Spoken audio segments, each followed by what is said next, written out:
In the recent presidential race, there was a lot of poking fun at the use of teleprompters. And I believe that whether you're a content provider or someone just putting together a presentation for work, teleprompters do have their applicability. Welcome back to the Scotti-BYTE channel, and this is Scott. Today, I want to talk about a teleprompter application simply called Teleprompter, and this is a web-based tool which will allow you to put some text in it, change the font, change the speed, and so on, and it provides a basic teleprompter function. In any case, I went ahead and cobbled together some text with ChatGPT to talk about the Scotti-BYTE channel. So here's an example of how you might use Teleprompter. In today's world of rapid technological advancements, the Scotti-BYTE YouTube channel stands out as a premier resource for anyone passionate about networking, self-hosting, and cutting-edge tech solutions. The Scotti-BYTE channel dives deep into essential topics like cloud transformation, containerization, network configuration, and the intricacies of self-hosting.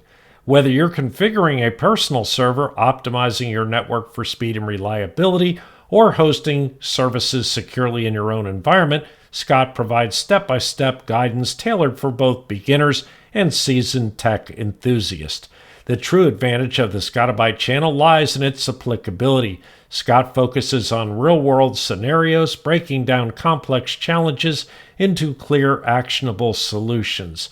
From mastering Pixie booting and troubleshooting Docker instances to understanding Incus containerization, the channel equips you with the skills to take control of your digital environment. By subscribing to Scotti-BYTE, you not only expand your knowledge, but you also gain the confidence to build, manage, and optimize your own systems. It's your gateway to mastering networking and self-hosting while keeping up with the latest trends in technology. So, if you're ready to transform how you interact with technology, tune into the Scotti-BYTE channel and unlock your full potential. I'm going to start out by nesting this inside of an Incus container, even though it is a Docker application.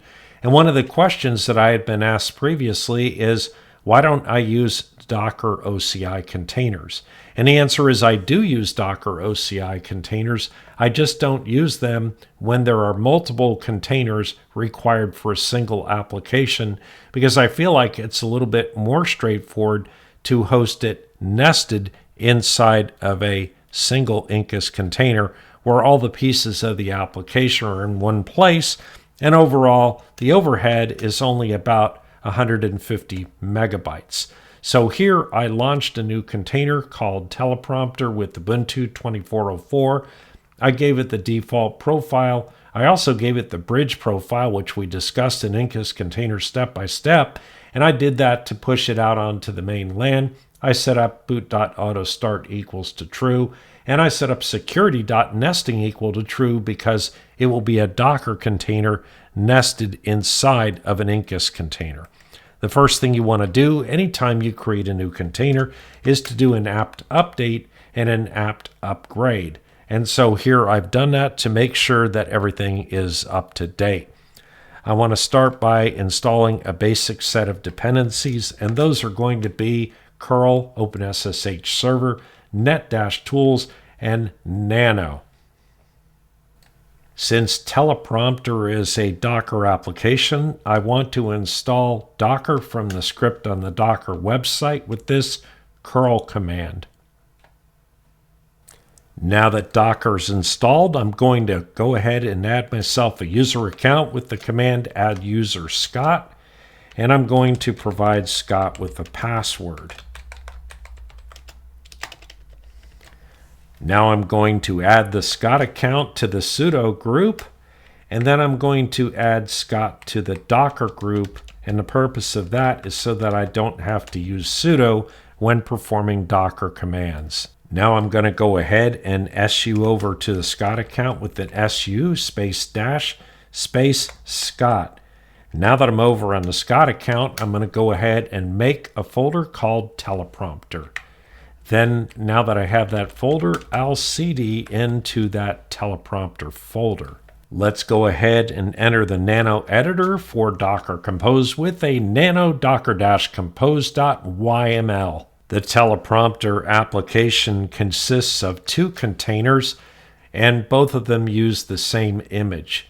One of them runs on port 3000, and the other runs on port 80. Notice that the client by default ran at port 8080, but since we're implementing our teleprompter application inside of an Incus container, we know that port 80 is free, and it's just more convenient to refer to the application by entering the address without entering a port number. At this point, go ahead and do a Control-O and enter to write the file out, and a Control-X to exit the Nano editor. Starting this application is as simple as doing a docker space compose space up -d. It will go ahead and pull the container, and one of the containers is running as a client and the other is running as the server. Now that the application is up and running, we want to do an if config to find out the address of the container, and ETH0 is running at address 172.16.1.175 in my case. So now I head up to my web browser and go to 172.16.1.175, and it goes into the application. By default, they put in some text, but you can cut and paste any text that you want in here. And if we move up to this control bar at the top, if we do the left or right arrow, it controls the speed of the teleprompter. Here you might be able to see the speed updating. And if we do the up and down arrow on your keyboard, it will increase and decrease the font size of the teleprompter display. The next icon just to the right of the font and the speed is a nice icon, and in this case we have run the latest version, but we'll just go ahead and hit that, and it will come up and tell us that the latest version came out actually on January of 2023. Once in a while it will pop up and say that. So I'll go ahead and hit escape here just to go back, and then I'll click on this once again. And what that does is it gives you the option for a remote control. And so the remote control, if we scan that from a device like a phone or a tablet, will put your teleprompter interface on the device that you have sent it to, as long as it is on the same network. If I come back here and I hit escape, that screen should disappear, and it does. And the next icon over here is the icon that says dim while recording. And basically that says that when we have this turned on, we have that little dimming window that pops up. So I'll go ahead and hit the stop up here, and it will fade that away. If we turn off that dim and we start playing it, it will play the text, but it won't provide that dimmed window that you saw when it was enabled like this. So the next screen that we have here is reset, and reset will go back to the top of the screen.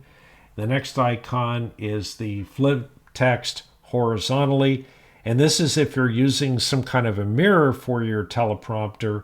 And then the last one here is flip text vertically, and again, a lot of times people will shine a teleprompter in a mirror and be looking at it that way.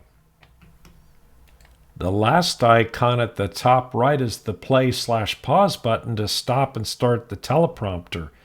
If you hit return while typing text into the teleprompter, it will add a line for a paragraph separator or a pause. This is a great little application that you might find helpful if you ever need a teleprompter type of application that runs from a web browser. Anyway, that's it for today. Please subscribe and like to the channel, and don't forget to hit your notification bell, and we'll see you next time.